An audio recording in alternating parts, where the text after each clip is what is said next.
Hi mga ka-army, ito na naman po ako at pupunta po ako sa Wild Park sa Luciano, sa Amore, at doon po ay may kasiyahan. Ang tawag doon ay church, dahil masaya tayo pag nag-church at naglilingkod sa Panginoon. At ito po ay pupunta po ako ngayon sa church, sa pangalawang church ko na pinupuntahan, at magsisimba po ako. At halika't samahan nyo ako at ipapasyal namin kayo at ipupunta namin kayo sa Panginoon. At yun, makipapanood nyo po mamaya ang mamaya. At ito po, nag-chat sa akin si Andrew. Ito po, yan, nag-chat po sa akin siya ng pumunta na ako ng 6, mga 5:30, mga ganun, kasi 6 nandun na at 6:30 ay aalis na, kaya nakaready na po ako at nakabihis. Kaya ano pang gagawin? Let's go! Ngayon guys, nakikita nyo po ako at naglalakad. Ayan po ako, nasa palabas na po ako ng phase 3 at doon na po ako papunta sa Kanluran, at doon kami magkikita ni Bro Andrew. At ito, naglalakad na ako. See you. Yun na nga guys, nandito na ako.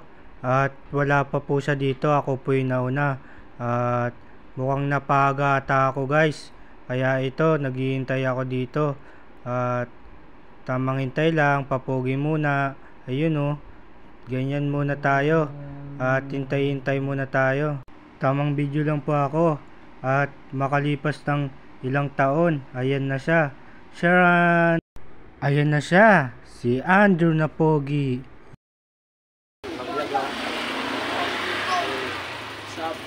Sup, man? Interview. Ay, pala.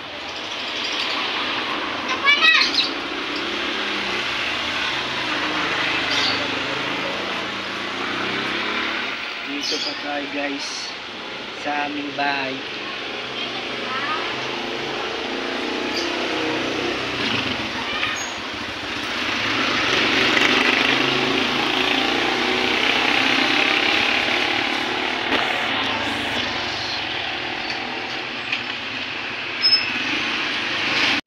Tamang hintay lang po kami dito guys, mga ka-army.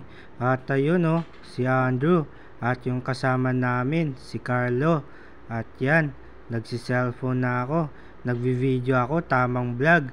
At mukhang malilate kami neto kasi wala pa tayong sundo. At okay lang yun, mahalaga makapunta pa rin. 2,000 years later. Pagkatapos ng ilang taon, nandito na kami. Joke lang po, mga isang oras lang kami naghintay at nandito na kami sa Luciano, Amore, dito sa Luciano. At ito, napakagandang school at gusto kong mag-aral dito soon. Hey, nandito kami ngayon sa Wild Park, kaya tara, mag-worship sa Lord. Tara, samahan nyo ako. Halika guys. Ano na ba? Last na ba ito? Ha? Last na ba dito sa Amore? Oh. Hindi pa, baka magtagal pa tayo dito. Pero may nakita ko sa may date na ano. May 31. May 31. Ito na nga yun. May 31 na ngayon. Wala ko, last na eh.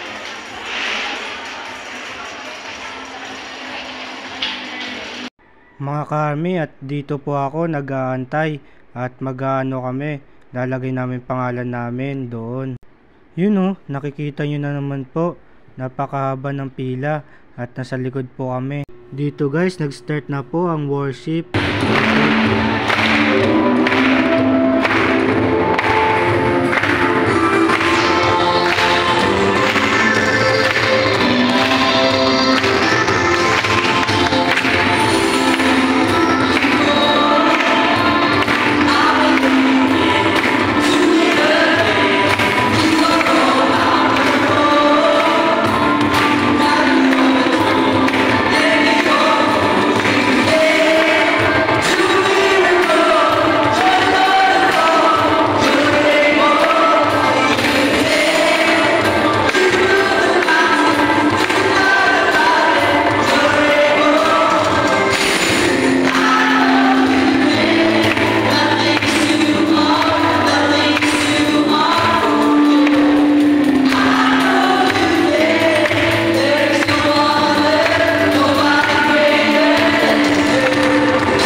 Two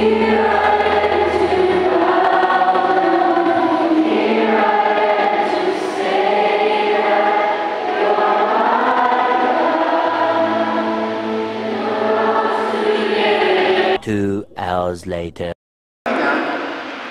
Bilang chapter 21 verse 4, mula sa bundok ng Hor, nagpatuloy ang mga Israelita patungong dagat na mula nung lumabas sila sa Egypto. Nung palabas sila sa Egypto, kailangan pumunta sila ng Promised Land. So ito yung karugtong ng kwento niya.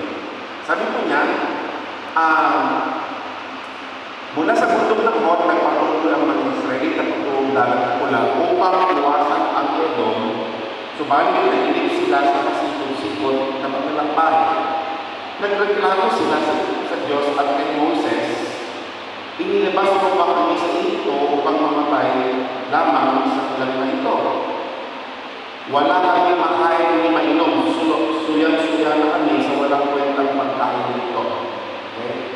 So, nung sila lumabas sa Egypt, sapagkat naglalakad sila, wala silang tayo ng magtanay, wala silang tayo ng mamalengke, wala silang tayo ng magluto. Ang pagkain nila tuwing umaga, mamununan sila yung pagkain ng angel, yung mana.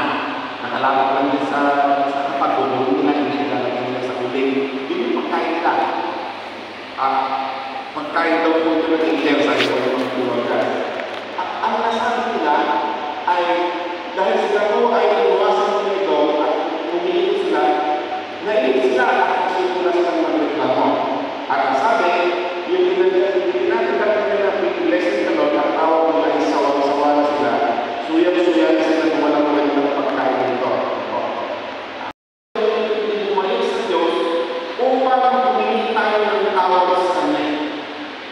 So tingnan po natin, nung sila ay bumalik sa Diyos, tingnan natin anong kanilang ginawa.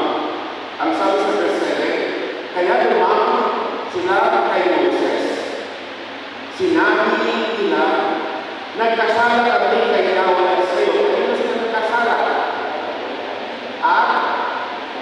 Kay Moses.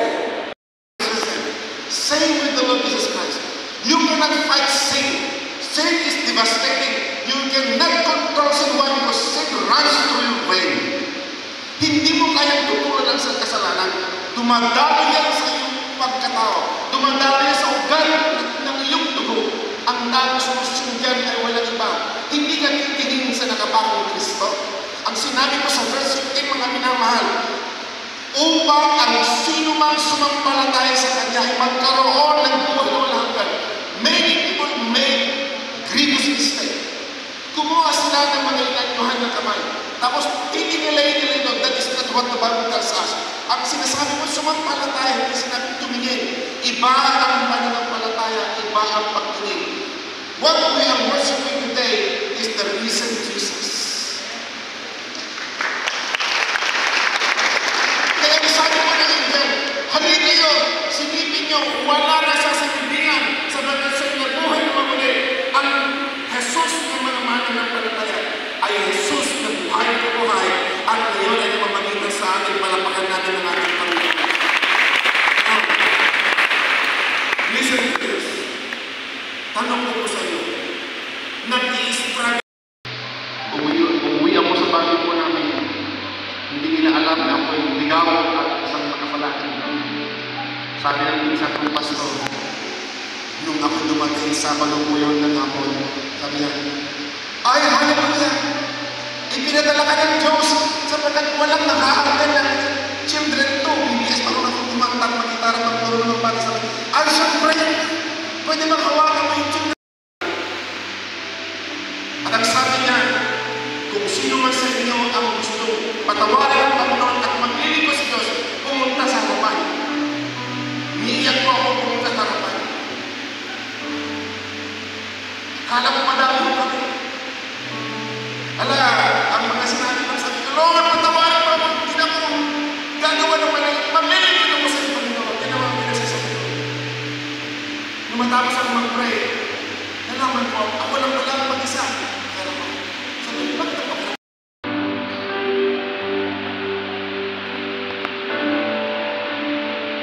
Sabi ko,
Ang sino man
"24 hours later."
Sila ano?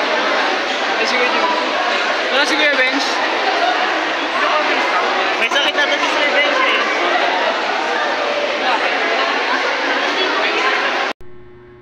At sa wakas guys, natapos na rin kami sa wildfire, sa worship sa Panginoon. Guys, thank you for watching. See you to my next vlog.